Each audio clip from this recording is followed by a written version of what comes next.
Hola, en este vídeo de formulación orgánica te voy a explicar cómo se formulan y cómo se nombran los éteres. Y lógicamente empezaremos diciendo qué es un éter en química orgánica. Pues un éter en química orgánica es un compuesto que tiene un oxígeno que cada una de sus dos valencias está unida a un radical orgánico diferente. Como el compuesto que tienes aquí a la derecha, tienes un oxígeno que una de sus valencias tiene un CH3, es decir, un radical metil, y en el otro lado un radical con dos átomos de carbono al que llamaremos etil. Pues este compuesto se llama etil-metil-éter. A continuación revisamos la formulación y la nomenclatura de estos compuestos con detalle. La primera mitad del vídeo te valdrá si estudias los éteres más sencillos y para compuestos un poco más complicados la segunda parte. Como siempre tienes un montón de vídeos más de formulación orgánica en los enlaces de la descripción.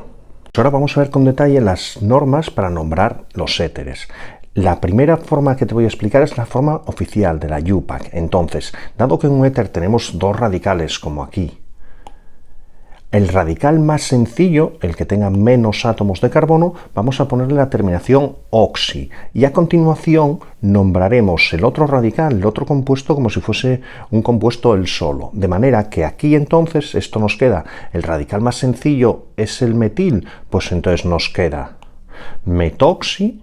Y el radical más complicado, el siguiente, etano. Metoxi-etano, dado que el etano es el radical que tiene mayor número de átomos de carbono.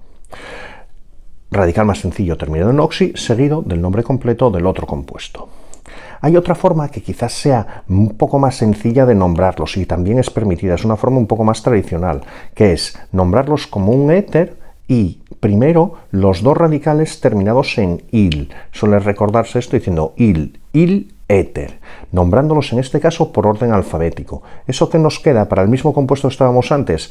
Etil, porque la E del etil va antes que la M del metil, nos queda etil, metil y a continuación la palabra éter. Entonces, la forma éter implica nombrar por orden alfabético los dos radicales que puedas tener. Vamos a aplicar esas dos formas de nombrar a los dos compuestos que tenemos por aquí. Aquí vemos que es un éter porque tenemos el oxígeno y hacia un lado un radical de dos átomos de carbono y otro de tres. El radical de dos átomos de carbono es el más sencillo, por lo tanto ese es el que le ponemos etoxi. Sería un etil, pues terminamos en etoxi. Etoxi, y el radical que está a continuación, el más largo, el de 3, son prop, el prefijo que le corresponde, pues entonces propano.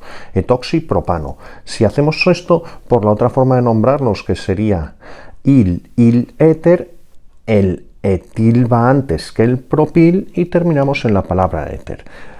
Etil, propil, éter. Vamos a ver el que tenemos aquí en la derecha. Otra vez confirmamos que es un éter, tenemos el oxígeno y sus dos radicales, pero los dos radicales son iguales, entonces aquí para uno de ellos le ponemos etoxi, porque serían los dos etil, pues entonces uno de ellos es etoxi y a continuación etano. Y como los dos serían etil, pues entonces tenemos dos etil, pues será dietil éter. Es importante indicar que el éter no tiene por qué estar unido siempre al carbono 1 de cada una de las cadenas. Aquí tenemos una cadena principal que será de 5 átomos de carbono porque es la cadena más larga y entendemos que del carbono 2 de esta cadena cuelga esto. El oxígeno unido a un radical de un único átomo de carbono, eso será un metoxi. Y por eso el nombre queda como lo tienes aquí abajo, 2-metoxi, poniendo el 2 para decir de qué carbono de la cadena cuelga el metoxi, seguido del nombre de la cadena principal, 2-metoxipentano.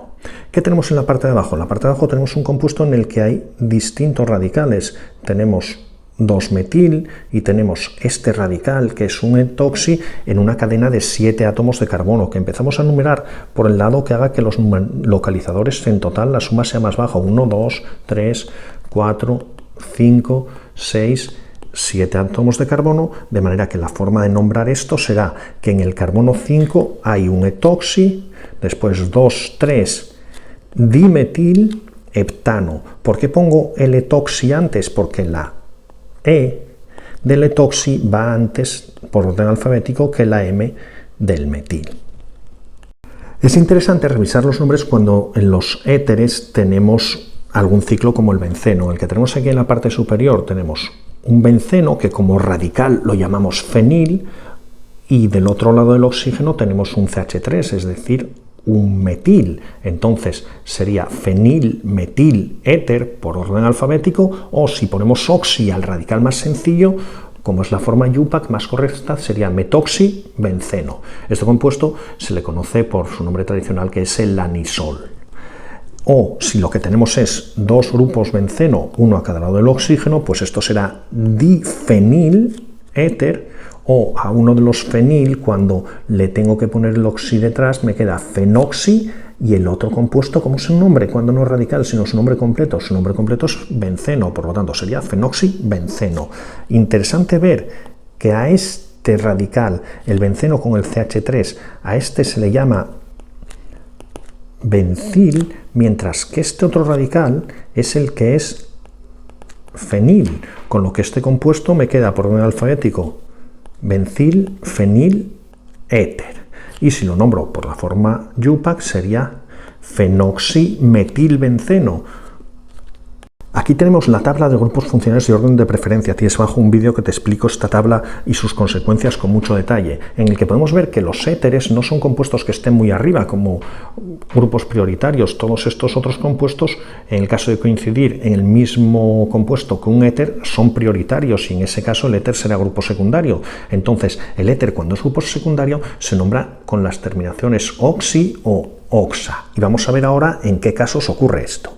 Como te decía, usamos estas terminaciones para los éteres más complejos o cuando el éter es un grupo secundario. Entonces se puede utilizar oxa cuando hay, como en este caso que tenemos aquí, más de un oxígeno insertado en una cadena. Y esto es una forma curiosa de nombrarlo, porque es que voy a nombrarlo como si el oxígeno sustituyese a un CH2, como si el oxígeno fuese uno de los carbonos de la cadena, de manera que esto consideraría que sería una cadena de 1, 2, 3, 4, 5 átomos de carbono, pero que 2 de ellos han sido sustituidos por oxígenos, y entonces el 2 y el 4 es dioxapentano, porque sería inicialmente una cadena de 5 en la que 2 de los CH2 han sido sustituidos por oxígenos, y eso se nombra con dioxa. ¿Qué otra opción hay? Cuando tengo, por ejemplo, como aquí abajo, un alcohol, es prioritario respecto del éter. Entonces yo esto voy a decir que es una cadena que tiene un prioritario, que tiene el alcohol 1, 2, 3 y 4 átomos de carbono, de la que cuelga este oxígeno con el CH3. El oxígeno con el CH3 ya vimos que era un metoxi, pero tengo que decir en qué átomo de carbono está. Está el metoxi sobre el cuarto átomo de carbono de la cadena, que si no hubiese tenido el metoxi, esto sería el bután 1-ol, por lo tanto sería 4-metoxi, bután 1-ol, el nombre completo. Vamos a formular ahora en el compuesto que te pongo aquí, el ácido 3-etoxipropanoico. Esto será un ácido propanoico. Prop, 3 átomos de carbono, y en el último, o más bien en el primero, va el ácido. Y en el carbono 3 tengo que poner un etoxi. El etoxi es el oxígeno y luego 2 átomos de carbono, CH2, CH3. Y aquí me falta completar con hidrógenos para que todos los carbonos tengan sus 4 valencias, y este sería el ácido 3-etoxipropanoico. Dado que este grupo no es prioritario, tengo que llamar a todo esto etoxi como un sustituyente del ácido propanoico. Y eso es todo. Tienes muchos más vídeos de formulación orgánica abajo en la descripción. Hasta pronto.